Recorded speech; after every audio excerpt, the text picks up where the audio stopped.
জাতীয় সংসদ নির্বাচন চট্টগ্রাম বিভাগীয় টিম কর্তৃক ওলামা দল আসন ভিত্তিক কমিটি গঠন করা হয়েছে। এই কমিটির উদ্যোগে আজকে আমাদের কেন্দ্রীয় ওলামা দলের সম্মানিত আহ্বায়ক জনাব আলহাজ কাজী সেলিম রাজা ভাই, তিনি চট্টগ্রামে সফরে রয়েছেন। আমাদের সাথে সাক্ষাতের কথা ছিল, উনি আসলে নির্বাচনের ব্যস্ততার কারণে বিভিন্ন জায়গায় সফর থাকার কারণে এই মুহূর্তে আমাদের কাছে সময় সবকে উপস্থিত হইতে পারে নাই। উনি ওনার পক্ষ থেকে সকলকে সালাম জানাইছেন, আমি ওনার পক্ষ থেকে সবাইকে সালাম জানাইছি। আসসালামু আলাইকুম রাহমাতুল্লাহ।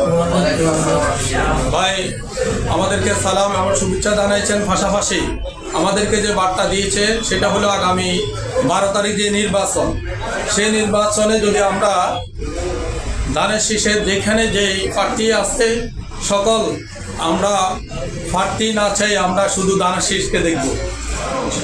আমরা আমাদের প্রতীক হচ্ছে ধানের শীষ, এই প্রতীক হচ্ছে শহীদ প্রেসিডেন্ট রাষ্ট্রপতি জিয়াউর রহমানের ধানের শীষ, বেগম খালেদা জিয়ার ধানের শীষ, তারেক রহমানের ধানের শীষ। আমরা এই তিনজনের ধানের শীষকে আমরা যেখানে পাবো সেখানে আমরা ধানের শীষকে বিজয় করার জন্য আমরা চেষ্টা করব। আমরা কাজ করবো ধানের শীষের পক্ষে, কারোর কোনো ভাইয়ের পক্ষে না, ধানের শীষের পক্ষে আমরা কি করবো, কাজ করব। আমরা যদি ধানের শীষ বিজয় হই আমাদের জন্য কি উপকার হবে আমরা দেখতে পারি। ইনশাল্লাহ আমরা আমাদের কেন্দ্রীয় নেতাদের কাছে আমাদের যে দাবি রয়েছে, ইনশাল্লাহ যদি ধানের শীষ ইনশাল্লাহ তথা বিএনপি যদি রাষ্ট্রীয় ক্ষমতা আসে, সর্বপ্রথম আমরা মুসলমান হিসাবে যে আমাদের ইসলামী মূল্যবোধ সেটা অক্ষুণ্ণ থাকবে। সংসদে বিসমিল্লাহির রহমানির রহিম যে লেখাটা আছে সেটা ইনশাল্লাহ বহাল থাকবে। মুসলমানদের যে মৌলিক বিষয়গুলো, মুসলমানরা ধর্ম পালন করার জন্য যে যে ধর্মের যেখানে আছে সকলের ধর্ম পালন করার জন্য কোনো বাধা সৃষ্টি হবে না। অন্যান্য দল যদিও বলে, কেউ বলে আমরা লোক ইসলাম দল, কিন্তু আরেক দলের কাজ করতে গেলে কিন্তু বাধা সৃষ্টি হয়।